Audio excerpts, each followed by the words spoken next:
प्रधानमंत्री नरेंद्र मोदी ने अपने संसदीय क्षेत्र वाराणसी को दी कई विकास परियोजनाओं की सौगात। 16 अटल आवासीय विद्यालय का लोकार्पण और अंतर्राष्ट्रीय क्रिकेट स्टेडियम का किया शिलान्यास।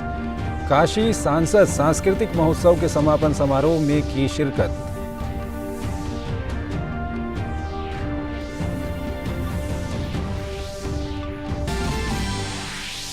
संसद में नारी शक्ति के वंदन के बाद पीएम मोदी ने मातृ शक्ति की महिमा से जुड़ी काशी नगरी का लिया आशीर्वाद। पीएम मोदी का भव्य स्वागत, कहा अधिनियम से और मजबूत होगा हमारा लोकतंत्र।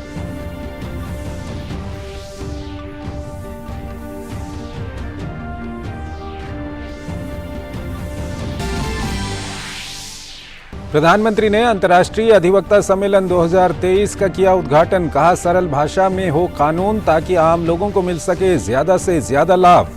विकसित भारत के लिए मजबूत और स्वतंत्र न्याय तंत्र जरूरी।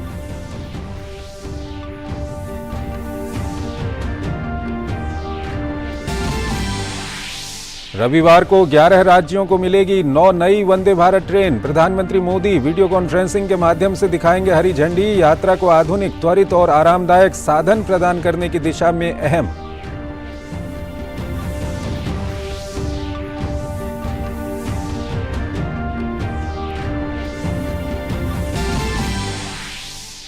प्रधानमंत्री नरेंद्र मोदी मन की बात कार्यक्रम के जरिए साझा करेंगे अपने विचार। कल सुबह 11 बजे आकाशवाणी और दूरदर्शन के समूचे नेटवर्क पर किया जाएगा प्रसारित।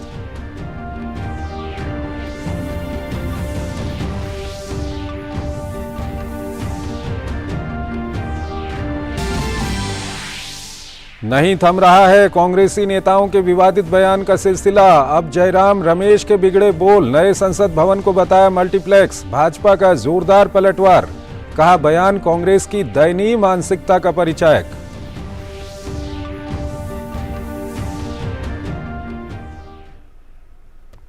नमस्कार, डीडी न्यूज में आपका स्वागत है। मैं हूं चंद्रशेखर जोशी और आइए अब खबरों को विस्तार से देखते हैं। प्रधानमंत्री ने उत्तर प्रदेश में लगभग 1115 करोड़ रुपए की लागत से निर्मित 16 अटल आवासीय विद्यालय राष्ट्र को समर्पित किए।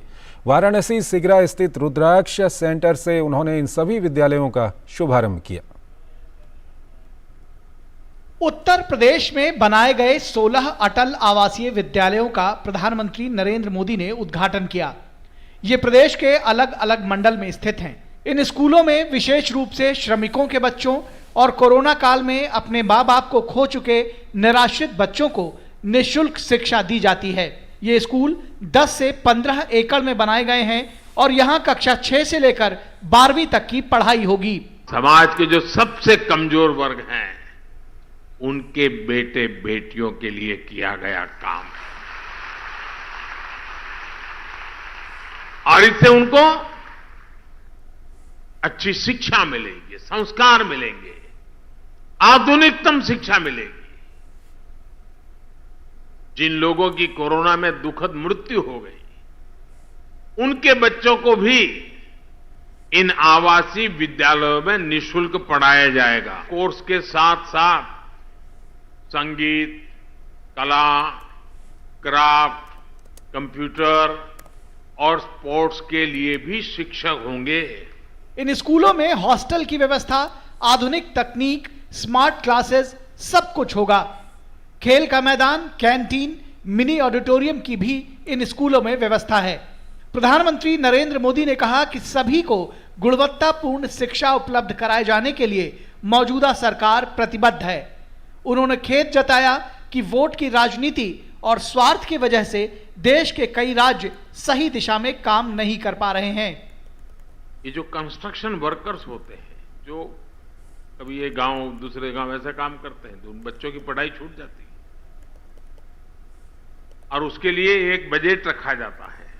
ये पैसे सभी राज्यों के पास है और भारत सरकार ने पूरी की पूरी उनको छूट देकर रखी है। लेकिन ज्यादातर राज्य वोट मिलने वाले कामों के लिए उन पैसों को खपा रहे हैं, जबकि योगी जी ने, और मेरी बात तो बहुत पहले हुई थी लेकिन उन्होंने मन में रखा और आज, और ये बच्चे इतने तैयार होंगे ना, उस परिवार को फिर मजदूरी करने की नौबत ही नहीं रहेगी।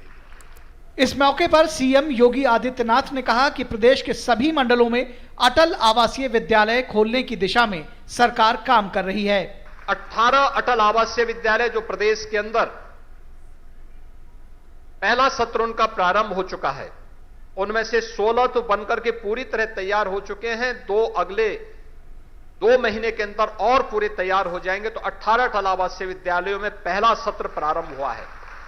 एक अटल आवासीय विद्यालय की क्षमता 1000 बच्चों की होगी। ये विद्यालय वंचितों के जीवन में उजाला लेकर आएंगे। ऐसे बच्चे भी विश्व स्तरीय शिक्षा पा सकेंगे जिनके लिए इसकी कल्पना करना भी मुश्किल था। वाराणसी से हरिकेश बहादुर सिंह के साथ ब्यूरो रिपोर्ट, डीडी न्यूज। कला और संस्कृति की नगरी काशी में अब विश्व स्तरीय खेल सुविधाएं भी होंगी। काशी दौरे पर गए पीएम मोदी ने अंतर्राष्ट्रीय क्रिकेट स्टेडियम की आधारशिला रखी। 30 एकड़ से अधिक क्षेत्र में फैले इस स्टेडियम पर लगभग 450 करोड़ रुपए की लागत आएगी। विशेष बात है कि वाराणसी के इस स्टेडियम की विषयगत वास्तुकला की प्रेरणा भगवान शिव से ली गई है। आज फिर से बनारस आवे का मौका मिलल हो, जोन आनंद बनारस में मिलला ओकर व्याख्या असंभव है। एक बार फिर बोलिए, ओम नमः पार्वती पतये हर हर महादेव।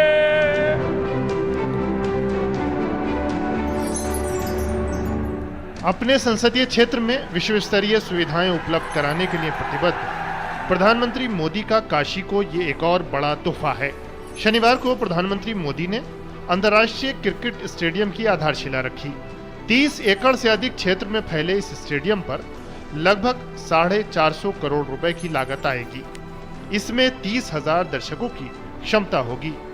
पीएम मोदी ने कहा कि काशी के युवाओं को खेलों की दुनिया में आगे बढ़ने के लिए अवसर मुहैया कराए जा रहे हैं।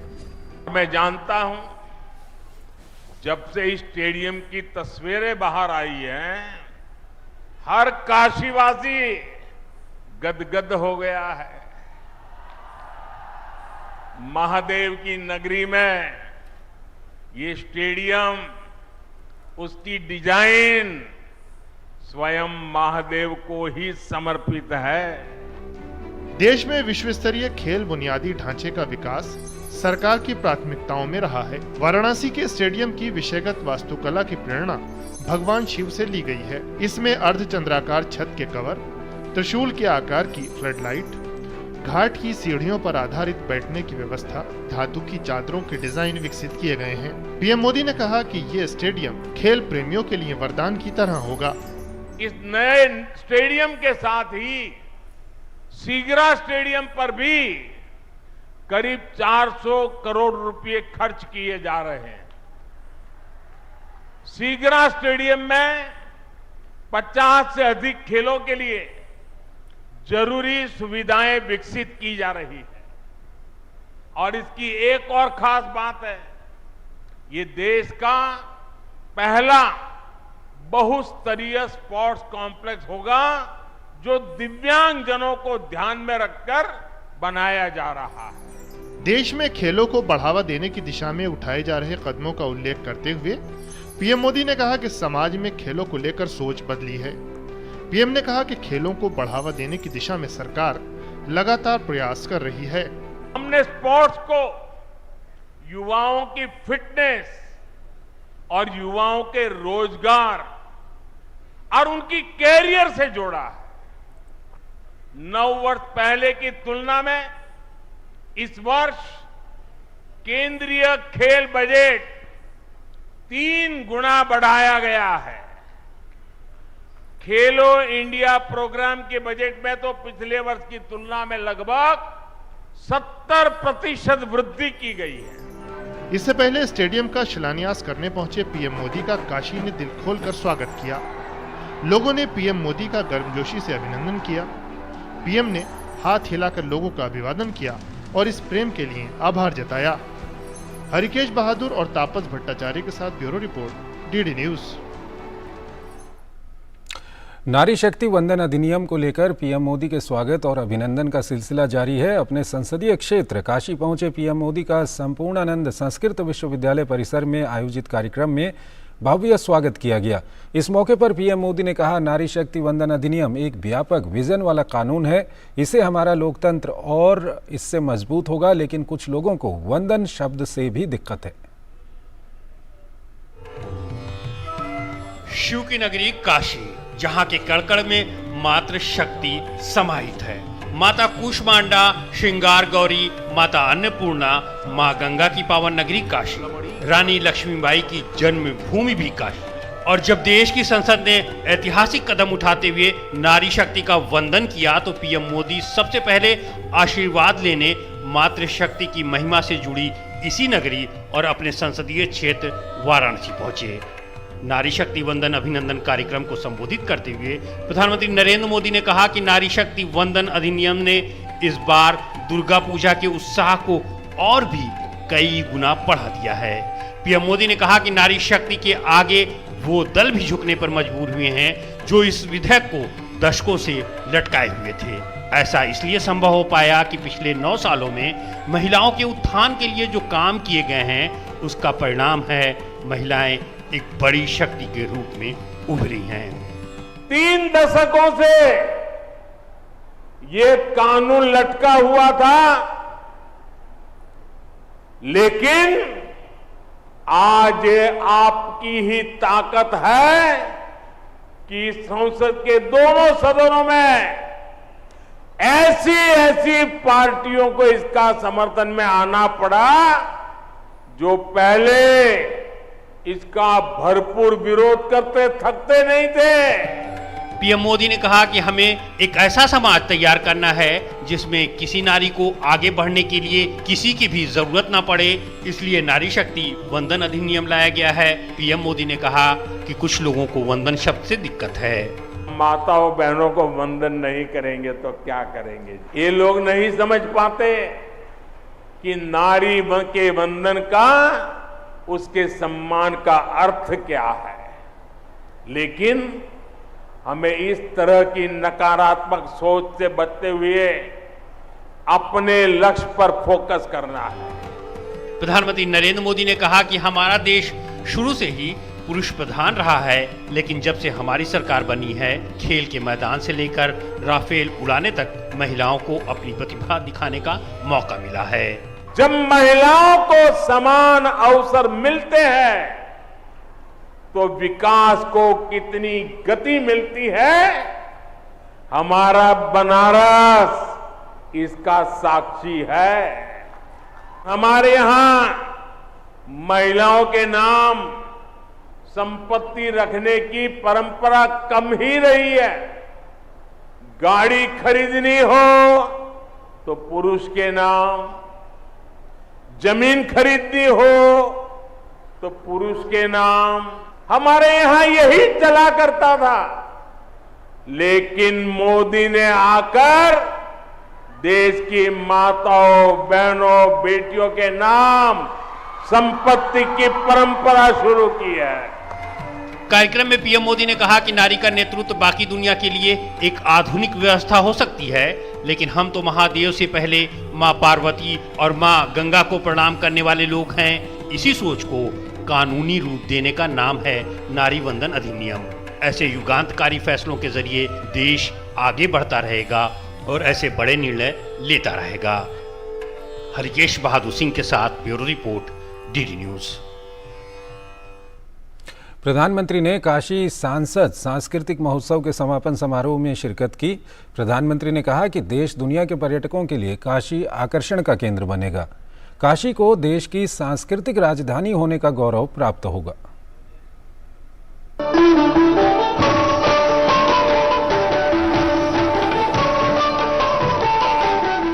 काशी की तो गली गली में गीत गूंजते हैं।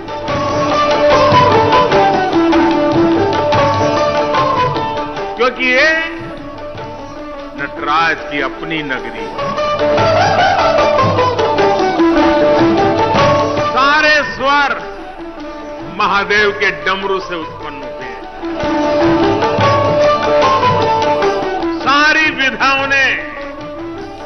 बाबा के विचारों से जन्म लिया है।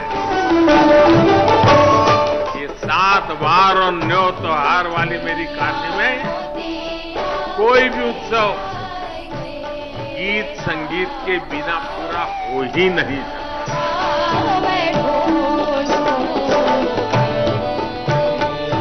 भरत मिलाप हो या नाग नथैया,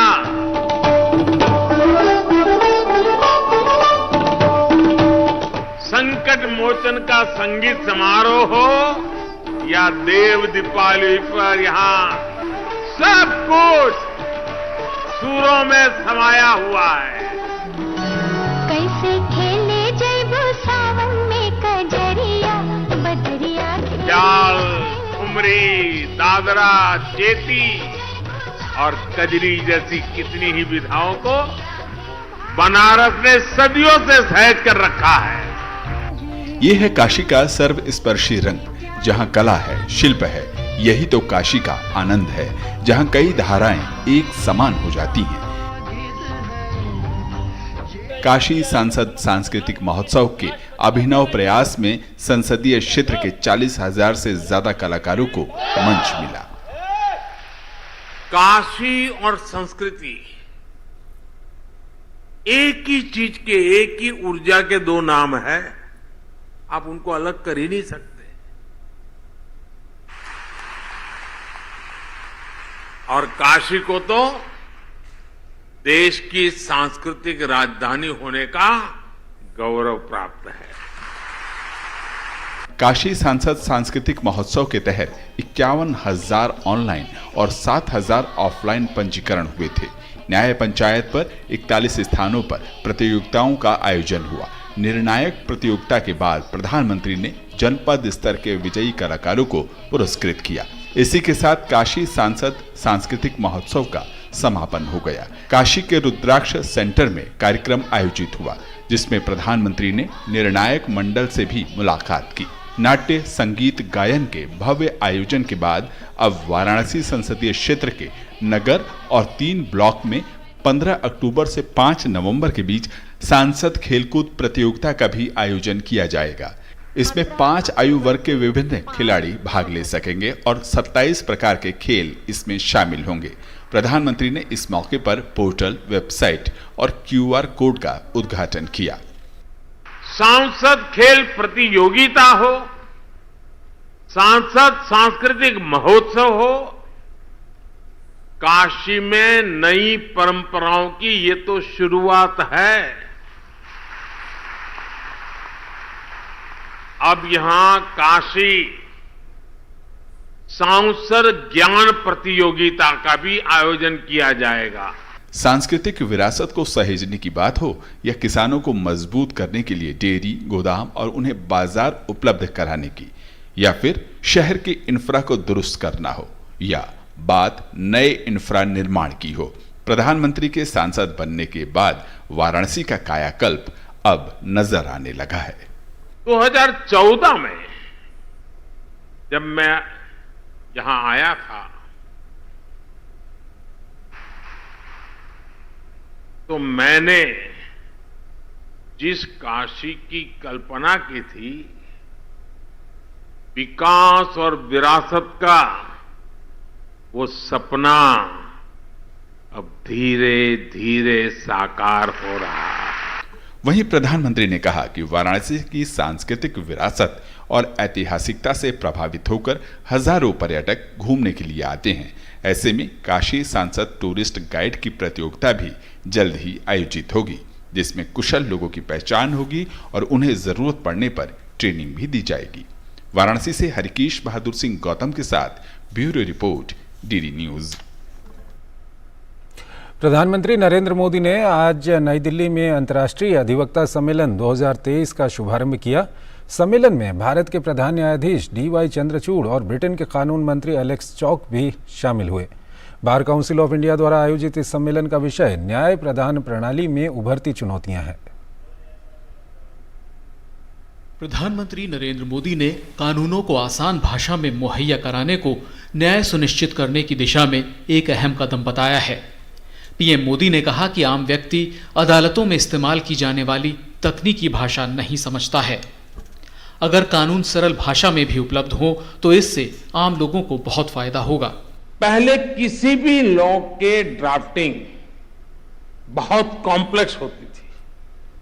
सरकार के तौर पर अब हम भारत में नए कानून, जैसा मैंने आपको कहा, 2 प्रकार से, और जितना ज्यादा हम सरल बना सके और हो सके उतना भारतीय भाषाओं में उपलब्ध करा सके, उस दिशा में हम बहुत सिंसियरली प्रयास कर रहे हैं। प्रधानमंत्री ने कहा कि यह सम्मेलन उस दौर में हो रहा है जब भारत में कई ऐतिहासिक कदम उठाए गए हैं। हाल ही में महिला आरक्षण बिल संसद से पारित हुआ है। भारत ने G20 की शानदार मेजबानी की है और पहली बार किसी देश ने चंद्रमा के दक्षिणी ध्रुव पर कदम रखा है। ऐसी अनेक उपलब्धियों के आत्मविश्वास से भरा भारत आज 2047 तक विकसित होने के लक्ष्य के लिए मेहनत कर रहा है और निश्चित तौर पर इस लक्ष्य की प्राप्ति के लिए भारत को एक मजबूत, निष्पक्ष, स्वतंत्र न्यायिक व्यवस्था का आधार चाहिए। सीजेआई डॉक्टर DY चंद्रचूड़ ने कहा कि सभी को न्याय सुनिश्चित करने के लिए कार्यपालिका और न्यायपालिका दोनों अपनी भूमिकाएं जिम्मेदारी से निभा रही हैं। उन्होंने कहा कि अलग अलग विचारधारा के बावजूद जिस तरह महिला आरक्षण विधेयक पारित किया गया, यह गर्व का विषय है और सभी को इससे प्रेरणा लेनी चाहिए। The drafting of the Constitution by the Constituent Assembly is also a classic example of engaging beyond partisan lines. Individuals from different regions of India, diverse backgrounds, and even conflicting ideologies came together to draft the Constitution in one voice. We find the same bipartisan effort, and this is something to which we as citizens of India must be proud, has gone into the passing of the Women's Reservation Bill recently in Parliament. यह देश में अपनी तरह का पहला सम्मेलन है जिसमें दुनिया भर से वकील और न्याय व्यवस्था से जुड़े लोग हिस्सा ले रहे हैं। सम्मेलन में राष्ट्रीय और अंतर्राष्ट्रीय महत्व के मुद्दों पर विचार किया जा रहा है।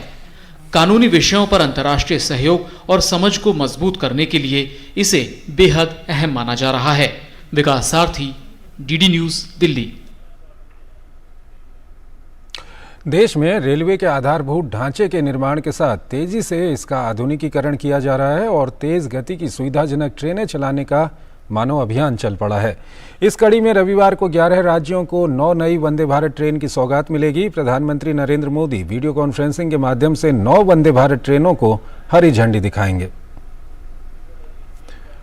तो ये 9 वंदे भारत ट्रेनें हैं जो हम आपको दिखा भी रहे थे। अगली खबर की ओर चलते हैं। प्रधानमंत्री नरेंद्र मोदी कल सुबह 11 बजे मन की बात कार्यक्रम में देश विदेश के लोगों के साथ अपने विचार साझा करेंगे। ये मासिक रेडियो कार्यक्रम की 105वीं कड़ी होगी। ये कार्यक्रम आकाशवाणी और दूरदर्शन के समूचे नेटवर्क पर प्रसारित किया जाएगा। मन की बात कार्यक्रम का आकाशवाणी, दूरदर्शन समाचार, प्रधानमंत्री कार्यालय और सूचना और प्रसारण मंत्रालय के YouTube चैनलों पर भी सीधा प्रसारण किया जाएगा। इन दिनों G20 से लेकर चंद्रयान 3 अभियान और नए संसद भवन से लेकर नारी शक्ति वंदन अधिनियम के कानून बन जाने से देश भर में खुशी और सकारात्मकता का माहौल है, लेकिन नेताओं के बिगड़ते बोल इस मिठास को फीका कर रहे हैं। कांग्रेस नेताओं के अपमानजनक बयानों का सिलसिला जारी है। कोई नए संसद भवन को मोदी मल्टीप्लेक्स करार दे रहा है तो कोई दूसरा PM मोदी पर अपमानजनक टिप्पणी कर रहा है। ये रिपोर्ट देखिए। कांग्रेस नेताओं के बिगड़ते बोलों और अपमानजनक बयानों का सिलसिला लगातार जारी है। एक तरफ जहां नए संसद भवन ने नारी वंदन विधेयक पारित करके नया इतिहास रच दिया है, तो वहीं कांग्रेस सांसद जयराम रमेश ने शनिवार को नए संसद भवन को मोदी मल्टीप्लेक्स करार दिया। उन्होंने यहां तक कह दिया कि 2024 में जब सत्ता बदलेगी तो संसद भवन की नई इमारत का बेहतर इस्तेमाल किया जाएगा। दूसरी तरफ हरियाणा कांग्रेस के अध्यक्ष ने भी बेहद अपमानजनक टिप्पणी की है। कांग्रेस नेताओं के इन बयानों पर बीजेपी हमलावर हो गई है। बीजेपी अध्यक्ष JP नड्डा ने कहा कि कांग्रेस के निम्नतम स्तर के मुकाबले भी ये बेहद ही खराब मानसिकता को दिखाता है। उन्होंने इसे भारतीयों का अपमान करार दिया। बीजेपी अध्यक्ष नड्डा ने सोशल मीडिया प्लेटफॉर्म X पर लिखा, कांग्रेस पार्टी के निम्नतम स्तर के हिसाब से भी ये दयनीय या कहें खराब मानसिकता है। ये 140 करोड़ भारतीयों की आकांक्षाओं के अपमान के अलावा और कुछ नहीं है। ये पहला मौका नहीं है जब कांग्रेस संसद विरोधी हुई है। उन्होंने 1975 में भी ऐसा करने की कोशिश की और इसमें वह बुरी तरह नाकाम हुए। नड्डा के अलावा केंद्रीय मंत्री गिरिराज सिंह ने भी जयराम रमेश के बयान पर नाराजगी जताई। केंद्रीय मंत्री गिरिराज सिंह ने कहा कि उनकी मांग है कि पूरे भारत में राजवंशों के गढ़ों का मूल्यांकन करने की जरूरत है। शुरुआत एक सफदरजंग रोड कॉम्प्लेक्स को तुरंत भारत सरकार को सौंपने के साथ होनी चाहिए।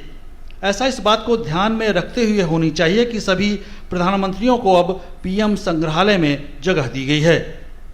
दरअसल एक सफदरजंग रोड पूर्व प्रधानमंत्री इंदिरा गांधी का निवास स्थान है, जहां पर वर्तमान में इंदिरा गांधी मेमोरियल म्यूजियम मौजूद है। हरियाणा कांग्रेस अध्यक्ष के बयान पर राज्यसभा सांसद और बीजेपी प्रवक्ता सुधांशु त्रिवेदी ने कहा कि ये राजनीति में निम्नता की पराकाष्ठा है और उन्होंने सवाल किया कि कांग्रेस इस पर क्या कार्रवाई कर रही है।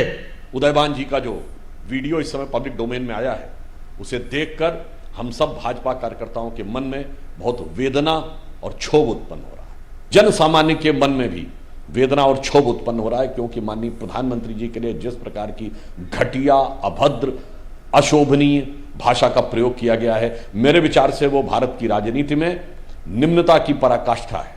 वैसे कांग्रेस नेताओं के आपत्तिजनक बयानों की परिपाटी रही है और उनके राष्ट्रीय अध्यक्ष से लेकर स्थानीय नेता तक इस रिवाज का बखूबी पालन करते रहे हैं। पर एक बात तय है कि मुद्दों, मामलों और समस्याओं पर बात करने के बजाय जब नेता एक दूसरे पर निजी हमले करने लगें तो यह उनकी हताशा, निराशा और कुंठा का ही परिचायक होता है।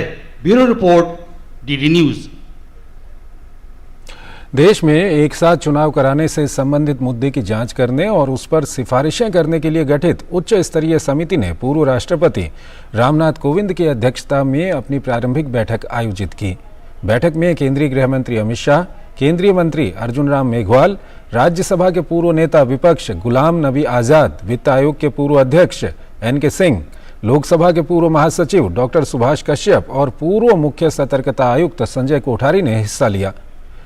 इसके अलावा वरिष्ठ अधिवक्ता हरीश साल्वे बैठक में वर्चुअल माध्यम से शामिल हुए। केंद्रीय शिक्षा मंत्री धर्मेंद्र प्रधान ने भुवनेश्वर में महिला आरक्षण बिल पर दिए राहुल गांधी के बयानों पर जमकर निशाना साधा और कहा कि कांग्रेस पार्टी शुरुआत से ही ओबीसी विरोधी रही है। उन्होंने ये भी कहा कि पीएम मोदी ने ही ओबीसी कमीशन बनाकर उसे संवैधानिक मान्यता दी और नौकरियों एवं परीक्षाओं में ओबीसी आरक्षण पक्का करने का काम किया। ओबीसी कमीशन बना के संवैधानिक मान्यता देने वाला नेतृत्व का नाम है श्री नरेंद्र मोदी। नौकरी में ओबीसीयों की रिजर्वेशन को पक्का करने वाला नेतृत्व की नाम है नरेंद्र मोदी। नीट में रिजर्वेशन को ओबीसीयों के लिए पक्का करने वाला नेतृत्व की नाम है नरेंद्र मोदी। आप जब दायित्व में रहे, पीढ़ी दर पीढ़ी रहे, दशकों तक दायित्व में रहे, तब तो कुछ नहीं किए। दिल्ली के प्रधानमंत्री संग्रहालय सभागार में प्रसिद्ध लेखक मनोज सिंह की प्रकाशित पुस्तक मैं रामवंशी हूं का लोकार्पण केंद्रीय रक्षा मंत्री राजनाथ सिंह ने किया। इस दौरान जूना पीठाधीश्वर आचार्य अवधेशानंद गिरी और इंदिरा गांधी राष्ट्रीय कला केंद्र के अध्यक्ष राम बहादुर राय भी मौजूद रहे। केंद्रीय मंत्री राजनाथ सिंह ने पुस्तक विमोचन कार्यक्रम को संबोधित करते हुए कहा कि मैं रामवंशी हूं की महत्ता पर उन्होंने प्रकाश डाला और साथ ही बधाई दी। उन्होंने ये भी कहा कि इस किताब में भगवान श्री राम की शौर्य गाथा का अद्भुत वर्णन है। मनोज जी की पुस्तक में भगवान राम की शौर्य गाथा है, समानता और युग निर्माण की कथा है और इन विशिष्ट गुणों का विराट स्वरूप और ऐतिहासिक पक्ष यह किताब उद्घाटित करती है। और इस किताब में अयोध्या की कथा भी है, इक्ष्वाक वंश की गौरव गाथा भी है और इस ऐतिहासिक कार्य के लिए मैं मनोज जी को दिल से हार्दिक बधाई देता हूं। केंद्रीय मंत्री अमित शाह ने मुंबई विश्वविद्यालय में लक्ष्मणराव इनामदार स्मृति व्याख्यान में कहा कि सहकारिता के क्षेत्र में तमाम सुधार हुए हैं। जबकि आमूलचूल परिवर्तन ग्रामीण क्षेत्र में हुआ है। सहकारिता विषय पर बोलते हुए उन्होंने कहा कि कृषि मंत्रालय से सहकारिता को अलग करने के बाद सहकारिता आंदोलन को नई गति मिली है। उन्होंने कहा कि आने वाले 5 सालों में 3 लाख नए पैक्स बनाए जाएंगे। हर पंचायत में एक पैक्स होगा और ये पैक्स बहुआयामी होंगे। आमूलचूल परिवर्तन ग्रामीण क्षेत्र के अंदर हुआ है। हमने तय किया है कि आने वाले 5 सालों में 3 लाख पैक्स नए बनाएंगे और हर पंचायत के अंदर एक पैक्स होगा और ये पैक्स मल्टी डायमेंशनल होंगे। पैक्सी डेयरी का काम करेगा, पैक्सी मछुआरा समिति का काम करेगा, पैक्स सस्ती अनाज की दुकान भी चला पाएगा, पैक्स सस्ती दवाइयों की दुकान भी चला पाएगा और पैक्स भंडारण का भी काम करेगा। तो एक समस्या थी कि पैक्स वायबल नहीं रहे थे। पैक्स की ऋण लेने की और ऋण देने की दोनों सीमाओं को तय कर दिया गया था, तो आधे % पौने % में पैक्स वायबल नहीं बचे थे। 20 प्रकार की नई गतिविधियां हमने पैक्स के साथ जोड़कर पैक्स को वायबल बनाया।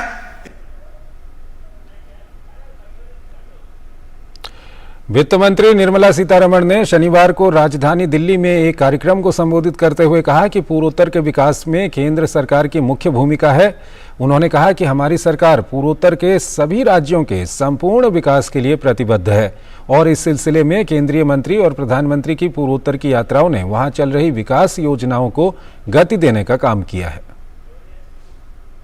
We do visit to savor the flavor of Northeast, but the primary motive and cause behind the visits is to ensure that the scheme or the program of the concerned ministers' departments are taken out effectively to the Northeast. And therefore, when I say 400 visits of ministers and 60 visits of the Prime Minister has been clearly to make sure that Northeast's 8 sisters, Ashtalakshmi as we call them, are given the center of focus, and programs which have been waiting for decades together get launched. Maharashtra के नागपुर में शुक्रवार की रात से भारी बारिश के कारण शहर में जल जमाव हो गया है। भारी बारिश के चलते अंबाझरी झील ओवरफ्लो होकर बह रही है, जिसके कारण आसपास के इलाकों में जल जमाव हो गया है और बाढ़ जैसी स्थिति बन गई है। एनडीआरएफ और एसडीआरएफ की टीमें बचाव कार्य में जुटी हुई हैं। इस मौके पर नागपुर के जिला कलेक्टर विपिन ईटनकर ने बताया कि बचाव कार्य के लिए एनडीआरएफ और एसडीआरएफ की 2 टीमें तैनात हैं। अभी तक 300 लोगों को बचाया गया है। जलभराव के कारण लोगों को आवाजाही में काफ़ी परेशानी हो रही है। वहीं मौसम विभाग के अनुसार 22 और 23 सितंबर को मध्य महाराष्ट्र और मराठवाड़ा में भारी बारिश की संभावना है। नई दिल्ली में बाल संरक्षण पर 2 दिवसीय राष्ट्रीय वार्षिक हितधारक परामर्श कार्यक्रम 23-24 सितंबर तक चलेगा। किशोर न्याय एवं बाल कल्याण से संबंधित उच्चतम न्यायालय की समिति और यूनिसेफ द्वारा आयोजित कार्यक्रम में केंद्रीय महिला एवं बाल विकास मंत्री स्मृति ईरानी ने कहा कि देश में अब तक पॉलिसी के लिहाज से काफ़ी कुछ किया जा चुका है। सरकार बाल अपराधों में लिप्त बच्चों के पुनर्वास के लिए निरंतर प्रयास कर रही है। नई दिल्ली में शनिवार को उच्चतम न्यायालय की समिति ने बाल संरक्षण पर 2 दिवसीय राष्ट्रीय वार्षिक हितधारक परामर्श कार्यक्रम का आयोजन किया। इस अवसर पर केंद्रीय महिला एवं बाल विकास मंत्री स्मृति ईरानी, किशोर न्याय एवं बाल विकास समिति के अध्यक्ष justice S Ravindra Bhatt, justice बीवी नागरत्ना और यूनिसेफ से सिंथिला MC कैफरे शामिल रहीं। कार्यक्रम को संबोधित करते हुए केंद्रीय मंत्री स्मृति ईरानी ने कहा कि देश में अब तक पॉलिसी के लिहाज से काफी कुछ किया जा चुका है, लेकिन सरकार बाल अपराधों में लिप्त बच्चों को उनके पुनर्वास के लिए निरंतर प्रयास कर रही है। Not one department but the government as a whole needs to look at children in need of protection and in need of welfare. If you look at those children from that position of empathy and passion, if you look at them as the leaders of the future, surely we will find the solutions that we've been waiting for such children. कार्यक्रम में किशोर न्याय एवं बाल विकास समिति के अध्यक्ष justice S Ravindra Bhatt ने बताया कि भारत में बाल अपराधों को लेकर पर्याप्त प्रावधान है, लेकिन हमें उनके पुनर्वास के लिए मिलकर प्रयासों को आगे बढ़ाने की जरूरत है। The children can and should be reformed, and therefore reformation must be the primary driver of all decisions taken for them. This is the core belief that pivots the practices of restorative practices, diversions, alternatives to detention, and child-friendly legal procedures, including fair trials and child-friendly procedures such as legal and other appropriate assistance.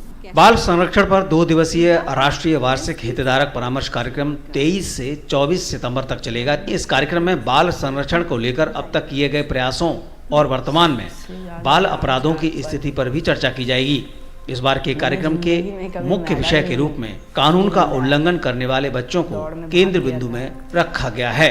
Rishi Kumar, DD news, Delhi. Delhi विश्वविद्यालय छात्र संघ चुनाव में ABVP यानी अखिल भारतीय विद्यार्थी परिषद ने बड़ी जीत हासिल की है। दिल्ली विश्वविद्यालय छात्र संघ के लिए शुक्रवार को हुए चुनाव के बाद आज वोटों की गिनती की गई, जिसमें एबीवीपी ने 3 सीटों पर जीत दर्ज की, जबकि एनएसयूआई की झोली में सिर्फ 1 सीट आई। एबीवीपी ने अध्यक्ष, सचिव और सह सचिव पद पर जीत दर्ज की, जबकि एनएसयूआई को उपाध्यक्ष पद मिला है। एबीवीपी की तरफ से तुषार डेड़ा ने अध्यक्ष पद पर जीत हासिल की है, वहीं उपाध्यक्ष पद पर एनएसयूआई के अभी दहिया ने जीत दर्ज की। केंद्रीय गृह मंत्री अमित शाह ने एबीवीपी को इस जीत के लिए बधाई दी। अमेरिकी अर्थशास्त्री और पूर्व treasury secretary professor Larry summers ने पिछले कुछ वर्षों के दौरान भारत की आर्थिक तरक्की की सराहना करते हुए भारत में सालाना 8% विकास दर का अनुमान जताया है।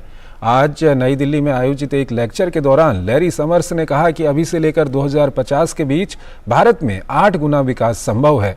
उन्होंने कहा कि वैश्विक चुनौतियों के बावजूद भारत ये लक्ष्य हासिल कर सकता है, जो यहाँ के लोगों के जीवन में क्रांतिकारी बदलाव लाएगा।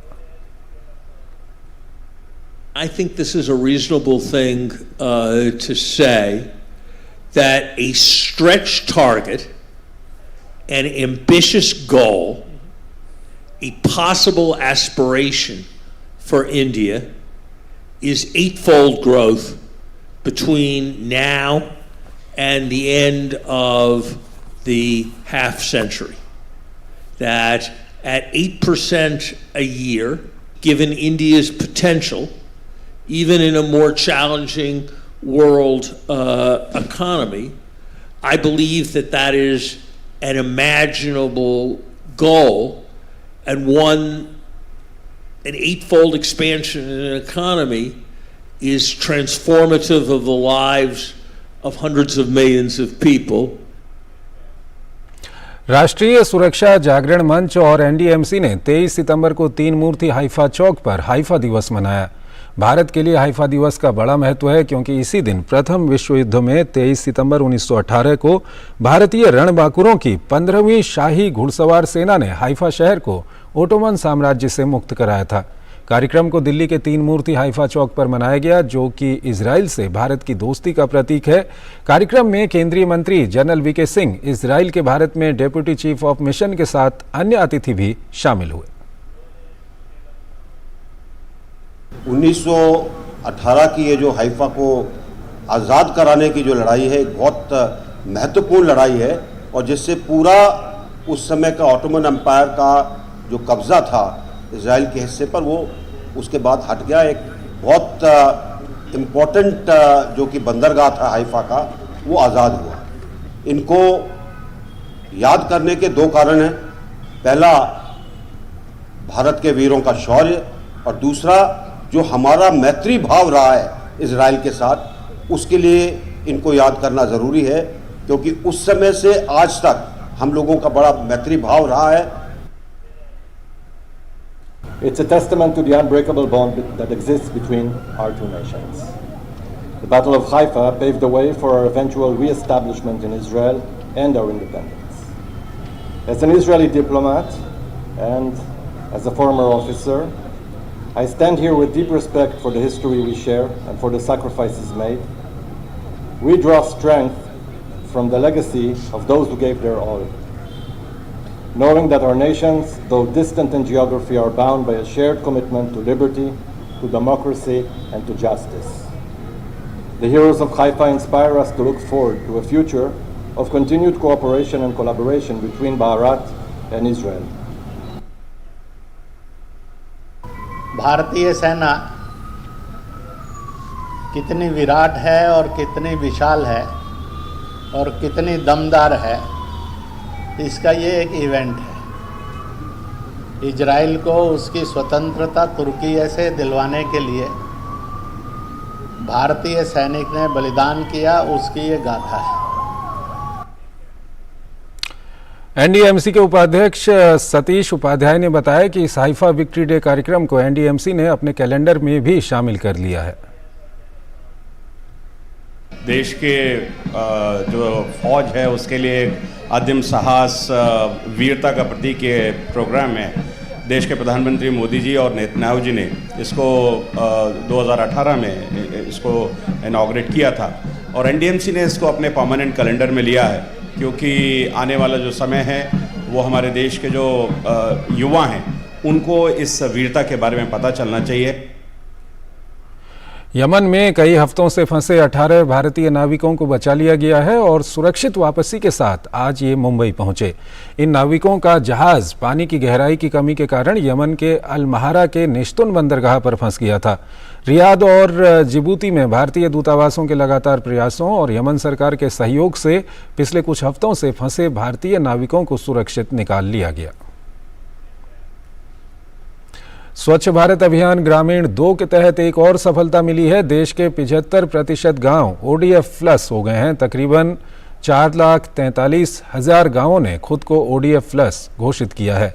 2025 तक देश के गांवों को ओडीएफ प्लस करने का लक्ष्य है। इसके साथ ही 5 करोड़ लोग स्वच्छता ही सेवा अभियान के तहत चलाए गए विभिन्न कार्यक्रमों का हिस्सा बने हैं, जबकि 2 करोड़ 5 लाख लोग श्रमदान से जुड़े हैं। इन सभी विषयों पर केंद्रीय जल शक्ति मंत्री गजेंद्र सिंह शेखावत से बात की हमारे संवाददाता चंद्रशेखर ने। हमारे साथ इस वक्त मौजूद हैं केंद्रीय मंत्री गजेंद्र सिंह शेखावत जी। सर, ओडीएफ प्लस को लेकर के जो विलेज हैं उस पे लेकर के अभी कहाँ तक अचीवमेंट मिल पाई? ये 2014 में माननीय प्रधानमंत्री जी की संकल्प के हम देश को खुले में शौच से मुक्त करेंगे, उस संकल्प के अध्ययन काम करते हुए मुझे प्रसन्नता है कि 2 अक्टूबर 2019 को जो तय तिथि थी तब तक देश ने अपने आप को खुले में शौच से मुक्त घोषित कर दिया था। लेकिन माननीय प्रधानमंत्री जी ने इससे आगे बढ़ करके कहा कि अब हम संपूर्ण स्वच्छता की तरफ देश को लेकर के जाएंगे। ये हमारे लिए लक्ष्य नहीं, एक पायदान मात्र था। और 2019 से जो विषय हमने नया प्रारंभ किया, प्रधानमंत्री जी की संकल्पना कि देश के हर गांव में लिक्विड और सॉलिड वेस्ट मैनेजमेंट, उसके डिस्पोजल की ठीक से व्यवस्था हो। क्लस्टर ऑफ विलेजेस के बीच में इस तरह के इंफ्रास्ट्रक्चर क्रिएट किए जाए। 3 स्तर बनाए गए थे, एक राइजिंग, एस्पायरिंग और मॉडल विलेजेस। आज मैं गर्व के साथ में कह सकता हूं कि देश का हर छठा गांव आज मॉडल विलेज हो गया है और साथ ही साथ में देश के 75% गांवों ने आज ओडीएफ प्लस कैटेगरी में अपने आप को क्वालिफाई कर लिया है। ये निश्चित रूप से एक बहुत बड़ी सफलता है और इस सफलता से उत्साहित होकर के हम अपने काम की गति को बढ़ाते हुए इस लक्ष्य को तय समय से पहले प्राप्त करने में हम जुटे हैं और हम निश्चित रूप से सफल होंगे। स्वच्छता ही सेवा पखवाड़ा भी चल रहा है और आपने कहा कि जब ये पखवाड़ा ख़त्म होगा तो आप मानते हैं कि 10% जो आबादी है उसको आप जोड़ने में सफल होंगे। अभी की क्या इसकी अचीवमेंट है? देखिए, 15 तारीख से पिछले महीने में माननीय हरदीप पुरी जी और आदरणीय गिरिराज सिंह जी की पावन उपस्थिति में हमने प्रधानमंत्री जी का जो संकल्प है कि हम whole of the government approach के साथ में काम करें, उस दृष्टिकोण से हमने साथ मिलकर के इस स्वच्छता ही सेवा पखवाड़े का सूत्रपात किया था। 8 दिन बीते हैं, लेकिन मैं गर्व के साथ में कह सकता हूं कि अब तक देश में 5 करोड़ लोगों ने स्वच्छता ही सेवा पखवाड़ा के साथ में अपनी सहभागिता सुनिश्चित की है और देश में लगभग 2 करोड़ से ज़्यादा लोगों ने इस स्वच्छता ही सेवा पखवाड़ा के निमित्त श्रमदान किया है। वो श्रमदान समुद्र के तटों पर सफाई के दृष्टिकोण से हो सकता है, वो श्रमदान नदियों के तटों पर सफाई के दृष्टिकोण से हो सकता है। ऐसे सारे रेफरेंस पॉइंट्स जो समाज जीवन में महत्ता रखते हैं, उन सब ऐसे आइकॉनिक प्लेसेस पर इस तरह के श्रमदान के कार्यक्रम हुए जिनमें 2 करोड़ लोग अब तक जुटे हैं। देश में करोड़ों लोगों ने खड़े होकर के स्वच्छता की शपथ ऐसा लिया है। मुझे पूरा विश्वास है कि 2 अक्टूबर तक जैसे जैसे ये पखवाड़ा और अधिक ऊंचाइयों को छुएगा, देश के 10% लोग प्रत्यक्ष परोक्ष रूप से इससे जुड़ेंगे और इसके कारण से स्वच्छता को लेकर के जो एक नई ऊर्जा का सृजन होगा, नई चेतना का सृजन होगा, ये देश को जो है और आगे ले जाने में, स्वच्छता के दृष्टिकोण से आगे ले जा करके माननीय प्रधानमंत्री जी के सपनों का संपूर्ण स्वच्छ ग्रामीण भारत बनाने में जो है एक बहुत बड़े मील के पत्थर के रूप में होगा। देखिए, मैं सबसे कहूँगा कि इस पखवाड़े के समय में जुटें और स्वच्छता के इस संकल्प को अपने जीवन का हिस्सा बनाएं। मेरे द्वारा, मेरे परिवार के द्वारा कहीं भी स्वच्छता कॉम्प्रोमाइज न हो, इस दृष्टिकोण से हम सबको शपथ पूर्वक काम करने की आवश्यकता है, हम सबको जुटना चाहिए। तो ये थे केंद्रीय मंत्री गजेंद्र सिंह शेखावत। कैमरा पर्सन राजेश शर्मा के साथ चंद्रशेखर, डीडी न्यूज़, दिल्ली। देश की कला और संस्कृति की विरासत विशेष रूप से सक्षम बच्चों को भी हो, इसके लिए राष्ट्रीय आधुनिक कला संग्रहालय ने अनूठा प्रयास किया। अंतर्राष्ट्रीय सांकेतिक भाषा दिवस के अवसर पर मूक बधिर बच्चों के लिए राष्ट्रीय आधुनिक कला संग्रहालय में कथावाचन यानी स्टोरी टेलिंग सत्र रखा गया और बच्चों को संग्रहालय की सैर भी करवाई गई। देखिए हमारी संवाददाता रजनी सेन की ये खास रिपोर्ट। समावेशी विकास का जो सपना अक्सर हम देखते हैं, उस सपने में विशेष रूप से सक्षम बच्चे कहीं ना कहीं पीछे छूट जाते हैं। पर दिल्ली का आधुनिक राष्ट्रीय कला संग्रहालय मूक बधिर और विशेष रूप से सक्षम बच्चों को देश की कला और संस्कृति से जोड़ने के लिए अनूठा प्रयास कर रहा है। अंतर्राष्ट्रीय सांकेतिक भाषा दिवस के अवसर पर दिल्ली के इन विशेष रूप से सक्षम बच्चों को राष्ट्रीय आधुनिक कला संग्रहालय की सैर करवाई गई। ये बच्चे सुन और बोल नहीं सकते, लेकिन इन्हें इतिहास और संस्कृति से रूबरू करवाने के लिए आधुनिक राष्ट्रीय कला केंद्र का ये प्रयास बेहद सराहनीय रहा। बुद्ध की कहानी हो, ऐतिहासिक चरित्रों की व्याख्या, भारत की सुंदर मूर्ति कला का विज्ञान या फिर भारतीय सभ्यता से जुड़ी कहानियां, बच्चों ने राष्ट्रीय आधुनिक कला संग्रहालय के माध्यम से ये सभी तथ्य बखूबी जाने। बच्चों ने अनुवादकों के माध्यम से अपने समृद्ध इतिहास और संस्कृति की सैर की। इस अवसर पर प्रख्यात चित्रकार अमृता शेरगिल की कला यात्रा पर एक कथावाचन यानी स्टोरी टेलिंग सेशन का भी आयोजन हुआ। अमृता शेरगिल के चित्रों से जुड़ी कहानी सुनकर बच्चे रोमांच से भर गए। मैं जब यहाँ फर्स्ट टाइम आई, मैंने देखा इतने सारे आर्ट लगे हैं, मुझे इनके बारे में जानने को एक्सेसिबिलिटी मिली और मैं बहुत खुश हूँ कि आज अंतर्राष्ट्रीय बधिर दिवस भी है, साइन लैंग्वेज डे भी है, तो मुझे बहुत अच्छा लग रहा है और मैंने बहुत कुछ जाना, बहुत कुछ सीखा। हमारे इतिहास के बारे में बताया जा रहा था, इंटरप्रेटर्स भी अवेलेबल थे, तो काफ़ी इंटरेस्टिंग था। पहले हम आते थे तो सिर्फ पिक्चर ही देखते थे, बस थोड़े बहुत हाँ पुराने ज़माने का है, ऐसा है, बस वही देखते। पर आज बहुत ही अच्छा लगा, मैं बहुत खुश हूँ। फर्स्ट टाइम ऐसा हुआ है कि मैं यहाँ पे आके मुझे पूरी संतुष्टि मिली है, यहाँ पे एक्सेसिबिलिटी मिली है। लेकिन ऐसे टूर के माध्यम से जब आज यहाँ पे आया हूँ, एक्सेसिबिलिटी मिला है, तो मैं बहुत समझ पाया। थैंक यू सो मच आपका। लास्ट ईयर हम लोगों ने इंटरनेशनल साइन लैंग्वेज डे के ऊपर अपना साइन लैंग्वेज टूर को लॉन्च किया था, जो आई एम वेरी हैप्पी कि बहुत सारे लोग हर सैटरडे जो हमारा टूर होता है उसमें आते हैं, ज्वाइन करते हैं। इस बार हम लोगों ने first time story telling session sign language में लॉन्च किया है और ये उस सीरीज़ का पहला सेशन है और उम्मीद करते हूँ कि आने वाले टाइम में भी इस टाइप के काफ़ी सारे सेशंस होंगे जो लोगों को पसंद आएंगे। बच्चों की अभिव्यक्ति को यूं तो कोई बाधा नहीं रोक सकती, लेकिन कभी कभी शारीरिक चुनौती उनकी जिज्ञासाओं के आड़े जरूर आती है। लेकिन राष्ट्रीय आधुनिक कला संग्रहालय का ये प्रयास अपने आप में इसलिए भी खास है कि ये न केवल विशेष रूप से सक्षम बच्चों को हमारी गौरवशाली विरासत से जोड़ रहा है, बल्कि उनके भीतर भी अपने देश और संस्कृति के लिए गर्व की भावना भर रहा है। मन समझे मन के भावों को, यही मन की अभिलाषा है। जिस भाषा का मौन भी सुंदर, वह मेरी प्रिय भाषा है। समावेशी विकास का सपना जो इस देश ने देखा है, जिसमें हर बच्चा देश के विकास में सबसे आगे की पंक्ति में खड़ा होगा, उस सपने को भी राष्ट्रीय आधुनिक कला संग्रहालय पूरा करने के लिए पुरजोर कोशिश कर रहा है। कैमरामैन शिव सुमन के साथ दिल्ली से डीडी न्यूज़ के लिए रजनी सेन की रिपोर्ट। महाराष्ट्र सरकार इन दिनों आयुर्वेद को लेकर एक जागरूकता अभियान चला रही है। केंद्र और राज्य सरकार बड़े स्तर पर आयुर्वेद को बढ़ावा दे रही हैं। इस अभियान के तहत विभिन्न कार्यक्रम आयोजित किए जा रहे हैं। देखिए इस पर हमारी ये खास रिपोर्ट। विकट स्वास्थ्य चुनौतियों एवं समकालीन व्याधियों से जनमानस को निजात दिलाने के लिए केंद्र और राज्य सरकार बड़े स्तर पर आयुर्वेद को बढ़ावा दे रही है। इसी क्रम में महाराष्ट्र सरकार इन दिनों आयुर्वेद जन जागरूकता अभियान राज्य भर में चला रही है। 15 सितंबर से 31 दिसंबर तक विभिन्न चरणों में चलने वाले इस अभियान का लक्ष्य आयुर्वेद को लेकर जागरूकता फैलाना है।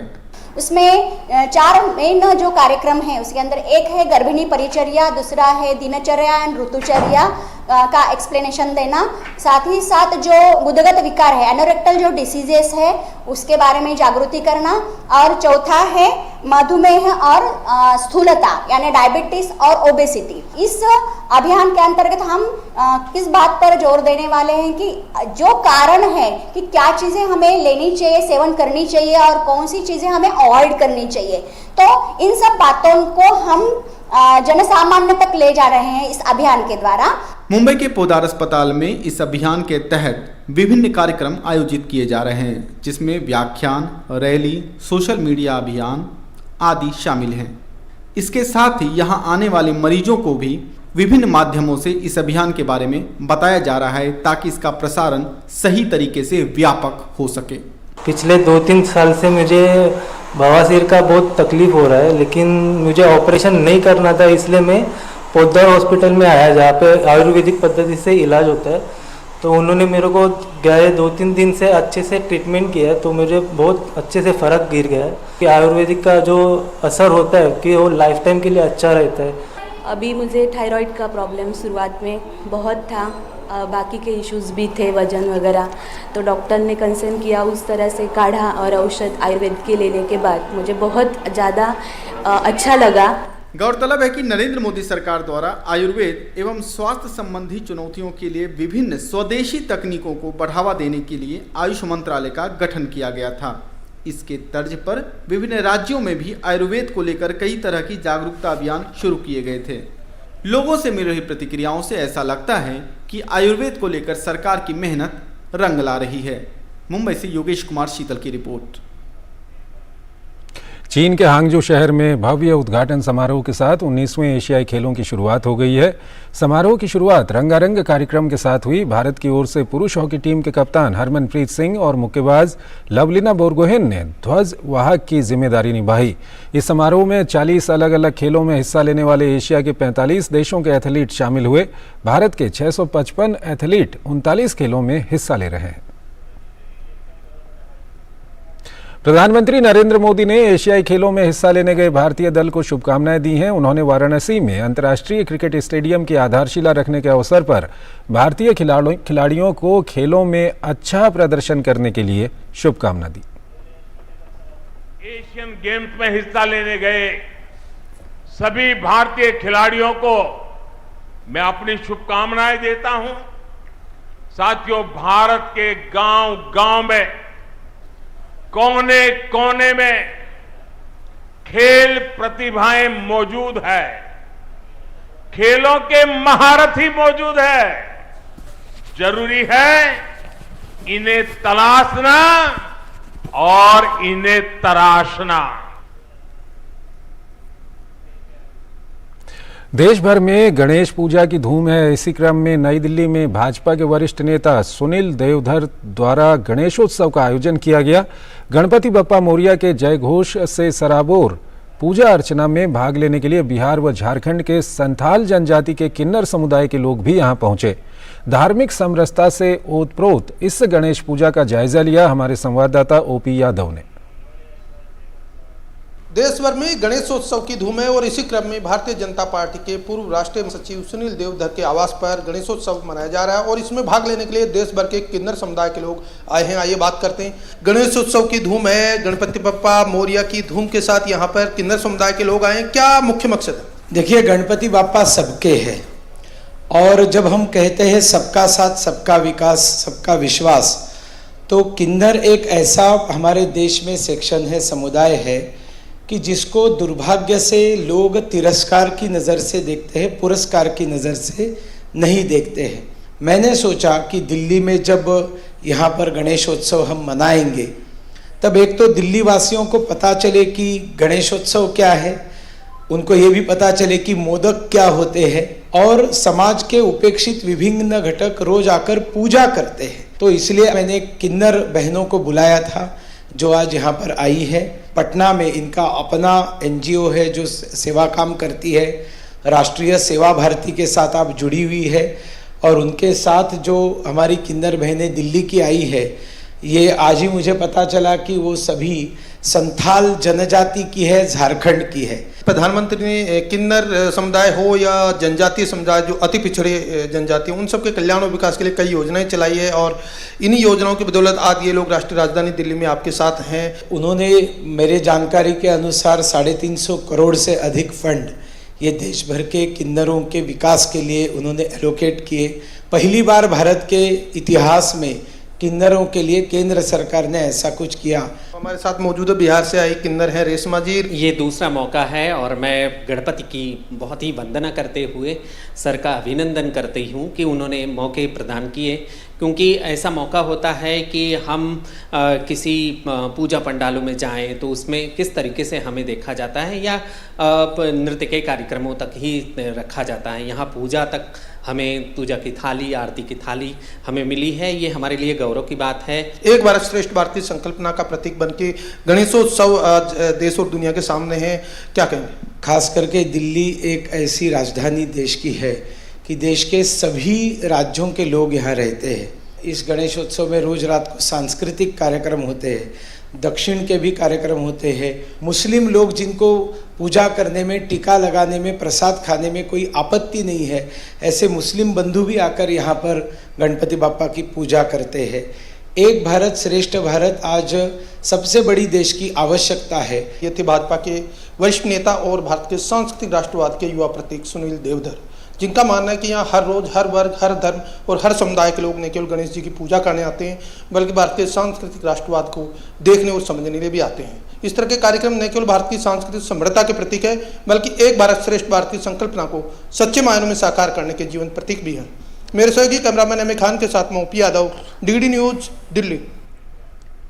इस्कॉन द्वारका में राधा अष्टमी उत्सव नौका विहार मनाया गया। राधा अष्टमी उत्सव का विशेष आकर्षण बोट फेस्टिवल यहाँ पर देखा गया। नौका विहार में चरितार्थ हुई मानसी गंगा की लीला, पुष्पों से हुआ भगवान का अभिषेक, रंग बिरंगे देसी विदेशी फूलों की सुगंध के बीच महकते माहौल में भरपूर आनंद और उल्लास के साथ श्री कृष्ण जन्माष्टमी महोत्सव मनाने के बाद अब इस्कॉन के भक्तगणों ने राधा अष्टमी उत्सव को धूमधाम से मनाया। श्री श्री रुक्मिणी द्वारकाधीश मंदिर इस्कॉन द्वारका दिल्ली में ये उत्सव उसी उल्लास और उमंग के साथ मनाया गया। तो इस बुलेटिन में फिलहाल इतना ही। आप बने रहिए DD न्यूज के साथ। नमस्कार।